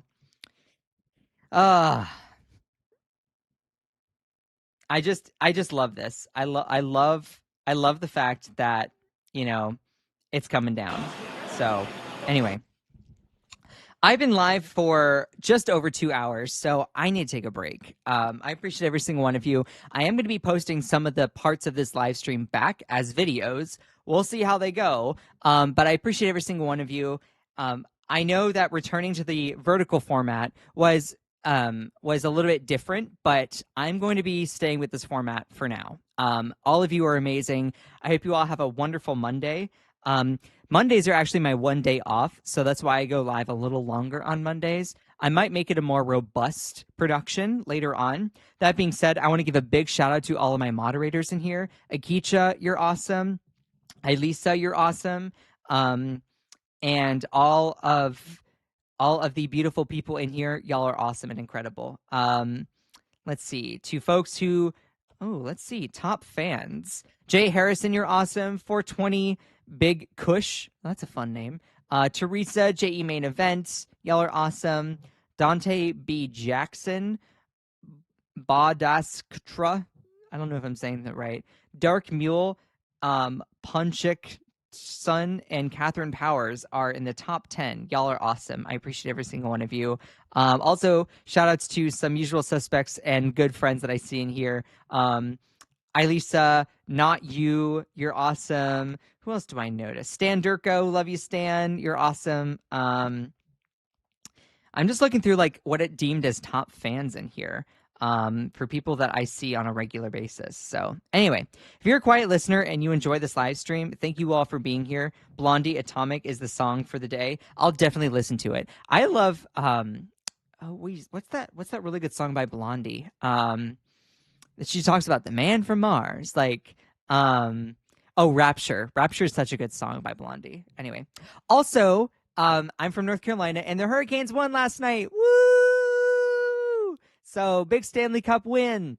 My family's a big Hurricanes family, so we that's big for us. But anyway, I got to skedaddle. I need to take a break. I appreciate every single one of you. Please make sure to go and check out my recent videos that I have posted, because I've posted a lot of them. They are going to be horizontal. I tried out a week of doing horizontal. I'm not going back. We're keeping vertical. Just because other people do it horizontal does not mean that we are. We are a different breed. We are a different group, so we're going to keep it the way that it is. So anyway, I appreciate every single one of you. At some point, maybe this week, fingers crossed, I will also be doing a joint live, so that I will be going live from TikTok as well. So that is in the works. I appreciate every single one of you. You all are amazing. I hope you all have a wonderful day. And just remember that you are beautiful, you are loved, you are valid, you are strong, and you are fierce. Don't let anyone or anything or any algorithm ever, ever, ever, ever, ever dim your shine. I love all of you so much. Bye.